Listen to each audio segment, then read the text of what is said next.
JSW foundation की chairperson Shrimati Sangeeta Jindal जी,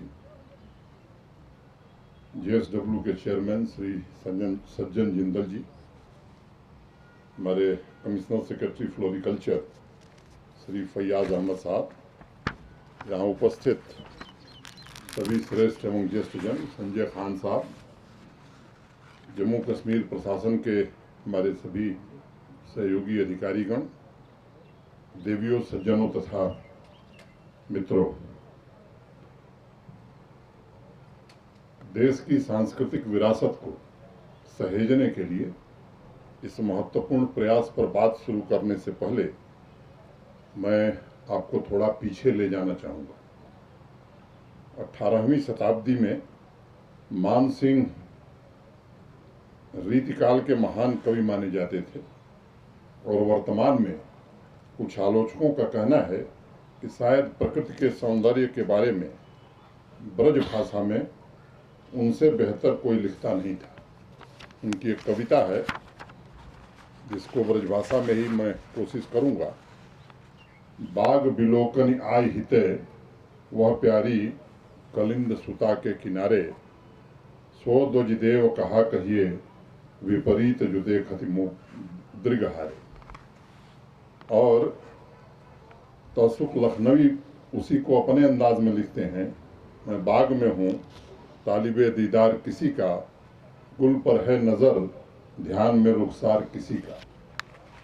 इन दोनों विभूतियों के शब्दों को पढ़कर लगता है कि शायद इसीलिए कवि साहित्यकार कहते हैं कि बाग बगीचों में देश के इतिहास की जीवंत झलक मिलती है। और वो यहाँ भी जब लांबा जी बता रही थी तो मुझे लगता है बहुत सारे लोगों ने महसूस किया होगा।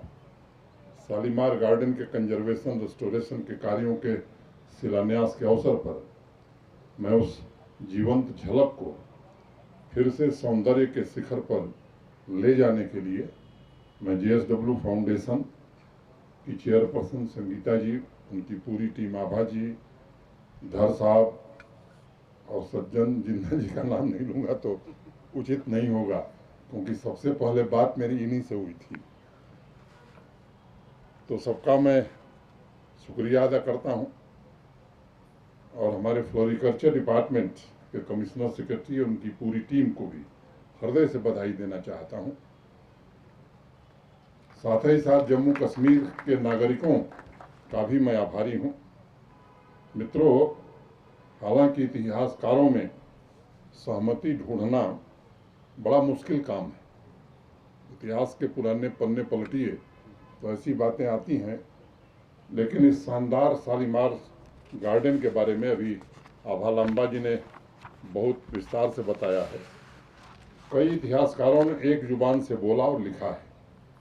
दिल्ली यूनिवर्सिटी के जो प्रथम पहले रजिस्ट्रार और इतिहासकार थे डॉक्टर गुलाम मोहम्मद सूफी, इसका असली नाम शालीमार बाग था, ऐसा वो लिखे हैं, और बाद में इसे शालीमार बाग के नाम से बुलाया जाने लगा।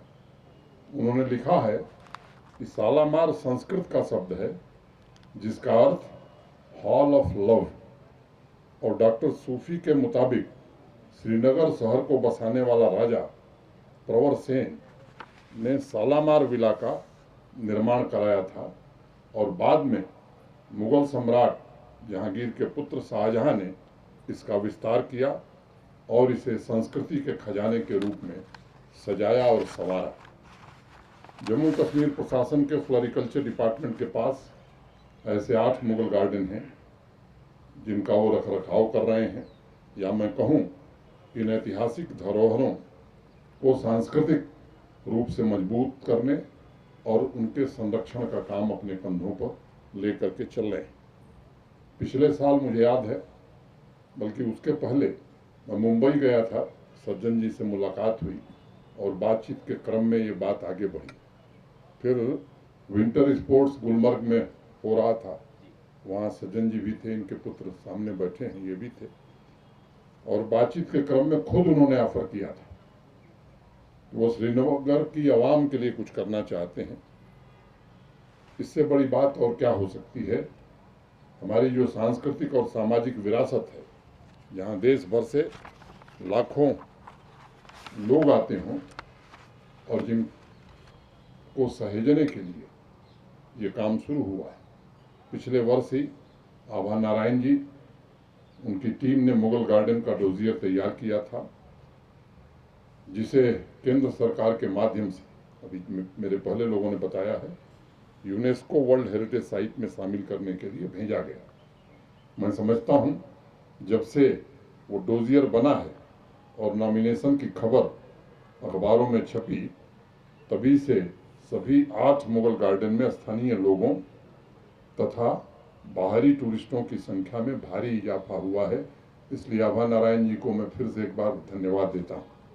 मुझे स्मरण है कि पिछले वर्ष 28 जुलाई को जब संगीता जी की उपस्थिति में शालीमार और निषाद गार्डन के कंजर्वेशन और रेस्टोरेशन का MOU साइन किया गया था, तब मैंने उनसे एक निवेदन किया था कि जम्मू कश्मीर की इकोलॉजी, सांस्कृतिक विरासत का संरक्षण और इंडस्ट्रियल ग्रोथ, ये तीनों समान रूप से आगे बढ़े, इसकी हम मिलकर के कोशिश करें और यहाँ के कल्चरल हेरिटेज को योजनाबद्ध तरीके से वैश्विक पटल पर वाजिब स्थान मिले, इसका प्रयास करें। मित्रों, अभी थोड़ी देर पहले पिंक तथा ब्लैक पेविलियन का निरीक्षण करते हुए हम लोग भी उसमें से कुछ देख के आप में से अधिकांश लोगों ने बताया, आभा जी ने बहुत विस्तार से उसके बारे में मुझे बताया। फेज 2 का काम चल रहा है। इतिहासकार, फ्लोरिकल्चरिस्ट, आर्किटेक्ट, स्थापत्य कला, मुगल आर्ट से जुड़े विशेषज्ञ, ऐसे अनेक लोगों की मदद ली जा रही है और कंजर्वेशन के दौरान संस्कृति के खजाने की बारीकियों को सहेजने की चुनौती का भी सामना उनकी टीम कर रही है। इसके लिए आभा जी और उनकी टीम ने स्थानीय कलाकारों की भी मदद ली है। मैं इसके लिए भी इनका आभार व्यक्त करता हूँ। Stone fountain, painted ceiling, art work, अनूठे हाइड्रोलॉजी के सिस्टम को रिस्टोर करने में इस टीम ने अपने एक्सपर्टीज का इस्तेमाल करते हुए काफ़ी हद तक लक्ष्य की प्राप्ति करने में सफलता पाई है और मुझे पूरी उम्मीद है कि आने वाले वर्षों में ये कार्य पूरा होगा और एक खूबसूरत नमूना होगा। तब शालीमार गार्डन अपने वास्तविक स्वरूप में सौंदर्य, सृजनशीलता तथा उपयोगिता का सर्वोत्तम उदाहरण पेश कर सकेगा। जम्मू कश्मीर में कला एवं संस्कृति की बड़ी पुरानी और गहरी परंपरा रही है और हेरिटेज साइट के अलावा संस्कृति की विभिन्न विधाएं भी पूर्व के समान आज भी लोकप्रिय हैं। यहाँ की सांस्कृतिक विरासत को पुनर्जीवित करने के लिए मैं कह सकता हूँ पिछले 2 वर्षों में इंटीग्रेटेड तरीके से कुछ प्रयास प्रारंभ किए गए और आप सब जानते हैं कि देश आज़ादी का अमृत महोत्सव मना रहा है। इस दौरान जम्मू कश्मीर के भी विभिन्न सांस्कृतिक रूपों को देश के पटल पर अभिव्यक्त किया जाए, इसकी कोशिश हो रही है। मित्रों, जम्मू कश्मीर के हेरिटेज साइट ऐतिहासिक विरासत के साथ जीवन के उत्साह और ऊर्जा को भी व्यक्त करते हैं। नाटकों, गीतों, संगीत में लोक एवं नगरीय जीवन के मूल्य भी अभिव्यक्त होते हैं। जम्मू कश्मीर के ऋषि, सूफी फकीरों ने इन मूल्यों को शब्दों में बांधा है और आज भी मैं मानता हूँ कि बहुत से ऐसे स्थान हैं जहाँ शब्दों, रंगों और प्रकृति का अद्भुत मिलन यहीं देखा जा सकता है। उसी परिप्रेक्ष्य में मुगल गार्डन का कंजर्वेशन तथा रेस्टोरेशन मात्र कला को जीवंत नहीं करने वाला है, बल्कि जीवन मूल्यों को भी आने वाले समय में ये व्यक्त करेगा। ये सच है कि कला और संस्कृति की कोई सीमा नहीं होती, इसलिए हमारे जीवन में इसे चेतना की संपदा, वेल्थ ऑफ कॉन्शियसनेस कहा जाता है, जो पूरे देश में एक दूसरे को जोड़ती है। आज जम्मू कश्मीर तरक्की के रास्ते पर आगे बढ़ रहा है और तरक्की की धारा सिर्फ देश ही नहीं बल्कि विदेश के उद्योगपतियों को भी इस यूनियन टेरिटरी से जोड़ रही है। और मुझे ये बताते हुए आपको खुशी है कि जब नई इंडस्ट्रियल स्कीम माननीय प्रधानमंत्री जी ने जम्मू कश्मीर के लिए घोषित किया तो जो सबसे पहले इन्वेस्टर्स थे उसमें श्री सज्जन जिंदल जी हैं, जिन्होंने कश्मीर डिवीज़न में इन्वेस्टमेंट किया। और आज मुझे बताते हुए खुशी है, और आप में से अनेक लोगों को शायद ये तथ्य नहीं पता होगा कि आज़ादी के बाद से 6 महीना पहले तक, या मैं कहूँ 8 महीने पहले तक, कुल प्राइवेट इन्वेस्टमेंट यहाँ 15,000 करोड़ रुपए का हुआ था। अभी 24 अप्रैल को देश के सम्माननीय प्रधानमंत्री जी आए थे और उस दिन हमने 38,080 करोड़ की ग्राउंड ब्रेकिंग सेरेमनी की थी। मैं उम्मीद करता हूं कि आने वाले 6-7 महीनों में लगभग इतना ही इन्वेस्टमेंट जम्मू कश्मीर में और आएगा। जिस तरह का उत्साह दिख रहा है पूरे इंडस्ट्री के लोगों में, जिस तरह की क्वेरीज आ रही हैं, अभी 52,000 करोड़ के प्रस्ताव तो हमारे इंडस्ट्री डिपार्टमेंट के पास ऑलरेडी आ चुके हैं। आज ये भूमिका जो इनके फाउंडेशन ने अख्तियार की है, मैं अपनी ओर से, जम्मू कश्मीर प्रशासन की ओर से इनका शुक्रिया अदा करता हूं। आज हमें इस बात का ध्यान रखना चाहिए कि कला संस्कृति के प्रमोशन से हमारे प्रयास लोगों में भी कलात्मक मानसिकता का विकास कर सकते हैं, भारतीयता के स्वरूप को व्यक्त कर सकते हैं और ज़्यादा से ज़्यादा स्थानीय कलाकारों को और स्थानीय निवासियों को रोजगार के अवसर भी उपलब्ध हो सकते हैं। मैं यहाँ इस बात का विशेष रूप से उल्लेख करना चाहूँगा कि कला के माध्यम से विचारों और भावों की समानता स्थापित करना भी एक कलाकार का प्रमुख उद्देश्य होता है। साथ ही साथ हमें सौंदर्य के साथ लोगों की सहूलियत का भी ध्यान रखना उतना ही जरूरी हो जाता है। मुझे उम्मीद है कि इस काम को भी व्यापक स्तर पर जो शुरुआत हुई है समय के अंदर पूरा किया जाएगा। मित्रों, देश की जो मूल संस्कृति के महासागर में एक बड़ा समृद्ध प्रयास आज से शुरू हो रहा है।